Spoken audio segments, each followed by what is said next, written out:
ससाए भाई जी। आज सुबह परमात्मा दिखे 6 बजे के आसपास।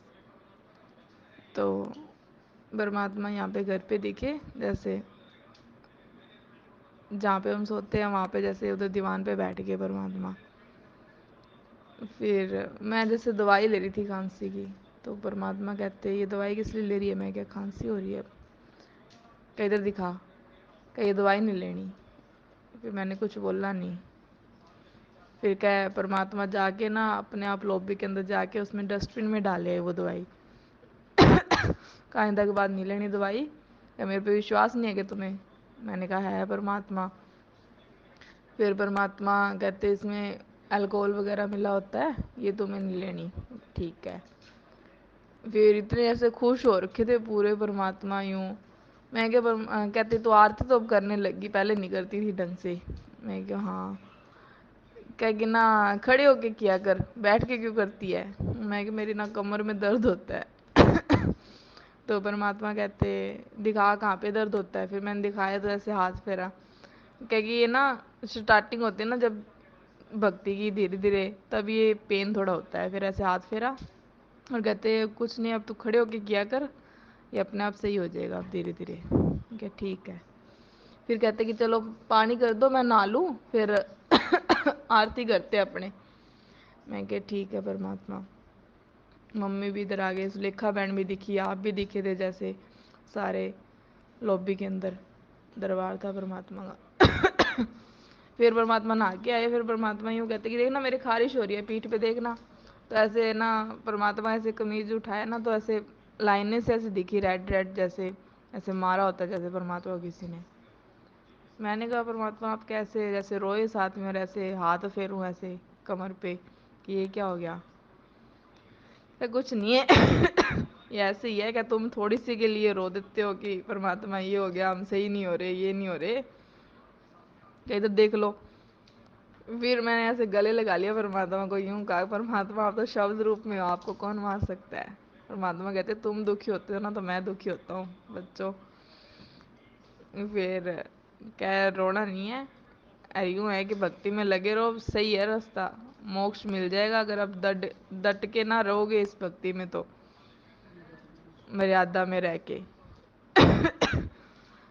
फिर फिर परमात्मा ने यूँ बोला कि ये जो तुम्हारे कष्ट आ रहे हैं, बीमारियां और है ना, तुम ऐसे कहते हो कि, मैं क्या, हाँ मालिक, मम्मी और ऐसे दिख ही रहा आपको, तो क्या, हाँ। क्या ये पवन दास को जो सेवा लगाई है, ये मैंने लगाई है सेवा। क्या यहाँ पे तुम दोगे ना जो दान, वो मेरे पास जा रहा है सीधा, ना कि किसी और के पास जा रहा। और उससे भी तुम्हारी शरीर के कष्ट सारे कटेंगे, तुम बस लगे रहो। ऐसे खुश हो रखे थे पूरे परमात्मा, इतने खुश मैंने देखा। और फिर जैसे हम दरबार में गए तो वहाँ पे ना परमात्मा की फोटो जैसे लगाई हुई थी, और इतने में ना मालिक गायब हो गए, और इतने मम्मी ने उठा दिया कि भाई नित्यनेम का टाइम हो गया, खड़े हो जाओ। और परमात्मा वहाँ से गायब हो गए थे। और अपने जैसे संध्या आरती सारे कर रहे थे बहन भाई मिलके, और परमात्मा का दरबार लगा रखा। सत साई भाई जी। परमात्मा जब आए ना घर पे, तो लॉबी के साइड ना चप्पल उतार के अंदर आए। ऐसे हम देख के एकदम चौंके परमात्मा को।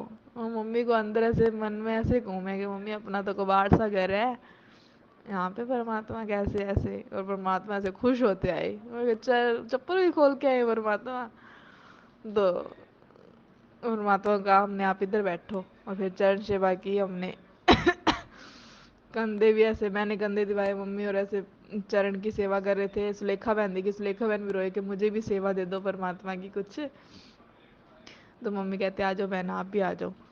सेवा करने लगे परमात्मा के। मैं ऐसे कंधे से दबाने लगी। मैंने कहा परमात्मा आपका तो रूही जैसा शरीर है, आपका तो ऐसा है ही नहीं, तो आप हमें ऐसा क्यों दिखा रहे हो? परमात्मा हंसने लगे, कहते तो तेज बहुत है। फिर परमात्मा यूं ऐसे पूरे खुश थे, इतने मतलब, क्या बच्चों तुमने खुश कर रखा है मेरे को, बस यूं मर्यादा में रहना, थोड़ा गलती मत कर देना, क्योंकि काल भी अब तुम्हें ना पूरा लेगा। और तुम्हें डट के रहना, विश्वास रखना मेरे पे, मेरी भक्ति पे, बस विश्वास मत खोना। ऐसे दिखे मन में ही हम सोचे, मैं कि हमारे घर में कैसे परमात्मा मतलब ऐसे आए हैं, और पजामा कुर्ता पहन रखा सफेद रंग का ऐसे। मैं को परमात्मा आप तो जेल में बैठे थे ना, एकदम से आप आ गए, आप तो कह रहे थे ना कि मैं उस टाइम आऊंगा। परमात्मा कहते मैं तो 24 घंटे तुम्हारे साथ हूँ, साय के जैसे, तुम क्या करते हो क्या नहीं मुझे सब पता है। 24 घंटे तुम्हारे साथ हूँ मैं तो कब कैसे प्रकट हो जाऊँ कोई पता नहीं। मैं क्या हाँ मालिक ये तो हमें विश्वास है कि आप प्रकट कब मर्जी हो जाती हो। कब बस फिर के ये क्या पूछना हुआ तुमने।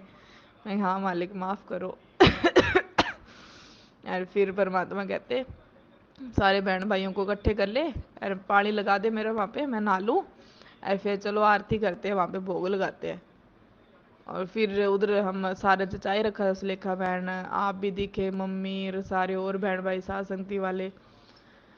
और वहाँ पे दरबार लगाया परमात्मा। परमात्मा वहाँ पे आके ना, वहाँ पे फोटो रखी थी ना, वहाँ पे गायब हो गए। और इतने मम्मी ने फिर कहा कि नित्य नेम का टाइम हो गया, उठ जा रे। तो ऐसे देखा भैया सत्साय।